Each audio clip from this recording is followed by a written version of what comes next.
Nama saya Francisca, NIM 19104169009, kelas A2 pagi, mata kuliah Manajemen Operasi, dosen Ade Mursalim.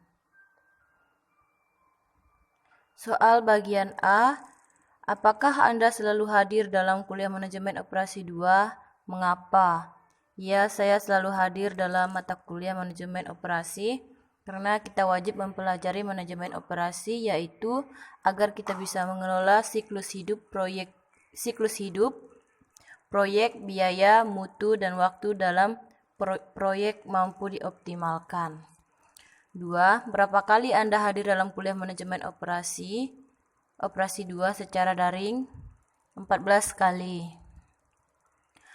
3. Apa-apa yang saudara pelajari selama saudara belajar manajemen operasi 2 secara daring? Manfaat apa yang saudara peroleh mempelajari manajemen operasi secara daring?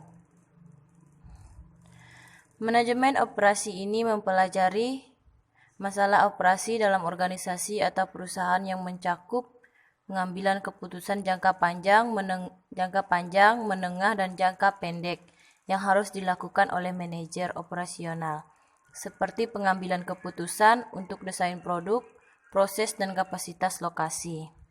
Manfaat yang saya peroleh dalam manajemen operasi adalah mengetahui proses dan dalam menciptakan barang, jasa, atau kegiatan yang mengubah bentuk dengan menciptakan atau menambah manfaat suatu barang atau jasa yang akan digunakan untuk memenuhi kebutuhan manusia, serta berusaha untuk menyeimbangkan biaya dengan pendapatan.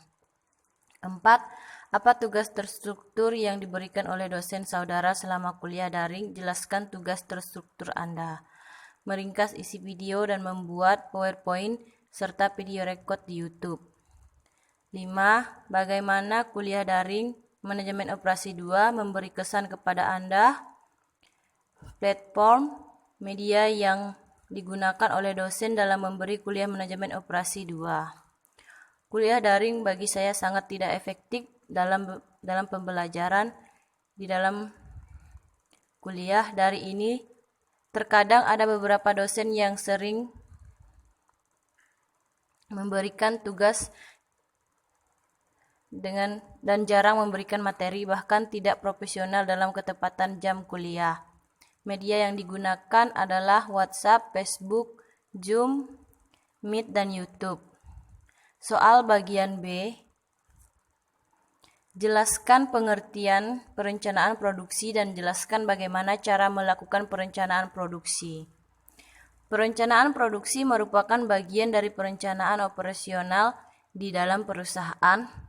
Dalam menyusun perencanaan produksi, hal yang perlu dipertimbangkan adalah adanya optimasi produksi sehingga akan dapat dicapai tingkat biaya yang paling rendah untuk pelaksanaan proses produksi tersebut. Berikut adalah penjelasan seputar pengertian perencanaan produksi serta perencanaan produk, fungsi, dan tujuan perencanaan produksi. Yang pertama, melakukan routing. Dalam perencanaan produksi, hal yang pertama dilakukan adalah dengan melakukan routing. Routing sendiri merupakan proses penentuan jalur atau rute pekerjaan dan urutan operasi.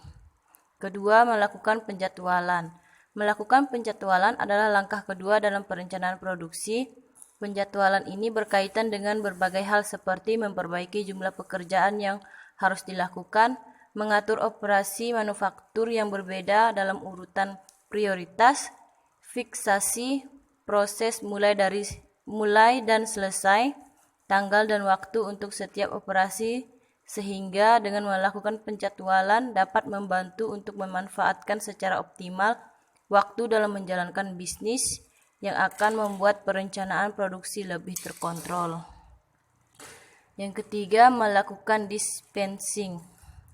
Dispensing adalah langkah ketiga dalam perencanaan produksi yang merupakan suatu tindakan melakukan atau tahap implementasi. Proses dispensing ini meliputi berbagai hal seperti bahan, alat, perlengkapan, dan hal lainnya yang diperlukan untuk produksi. 2. apa yang dimaksud dengan just in time dan apa keuntungan just in time diterapkan oleh perusahaan.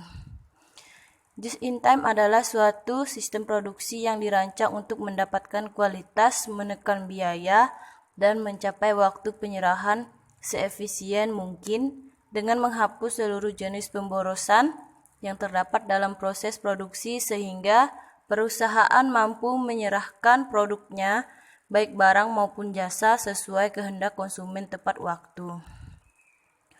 Proses yang pertama, proses penerapan just in time dinamis. Yang kedua, memungkinkan pengurangan lead time secara terus-menerus. Ketiga, memungkinkan evaluasi terhadap pemasok. 4, memungkinkan penghematan jumlah tenaga kerja. 5, mampu menghilangkan aktivitas yang tidak perlu. 6, meminimalkan inventory.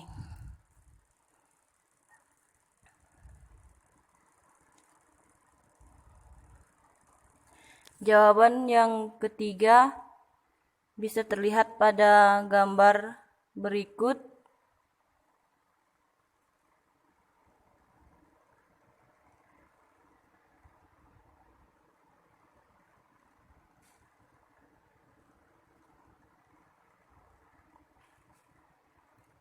Soal bagian C, judul